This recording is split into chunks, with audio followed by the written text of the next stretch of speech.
هغه څاروی چې تا واخیست او هغه حاملو بچی په خېټه و بلار بو دغه څاروي باندې په حامله غوا اوښه میخه ګډه او چیلی بلار به ده 10 ورځې ورته پاتې دي میاشت ده لږې دي ډېرې بغیر د شک او شبهې نه پاکه صفا قرباني پې کېږي کم بچی چې په خېټه دی حدیث کې راځي رسول الله صلی الله علیه و آله وسلم فرمایي زکات الجنین زکات امه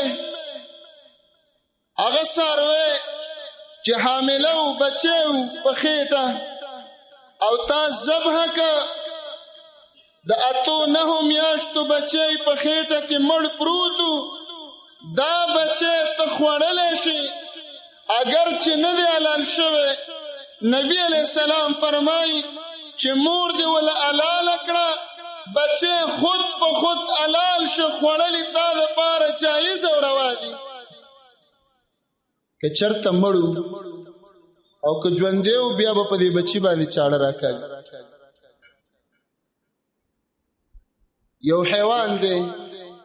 سبا اختر دی نن بچی پیدا شو غوا د میخه د لنګه شو 15 ورځې مخکې لنګه شو دا بچی به ولاړ به په کومه ورځ چې د قرباني کوله مور به هم ذبح شي او بچی به هم ذبح شي او چاړه به پرې راکوي د هغه بچي چې د حیوان په خېټه کې دی او اندامونه روغ شوي دي او جوړ دي اوبه او وینه لا نه ده غوښه پرې راغلې ده بلکل که د چا زړی مني حلاله ده چې وی خوري او که زړی نه مني نو په بل چا به نه حراموي حلال شیز ده ستا خوښه ده که خورې خوړلی شي او که نه خورې مې خورې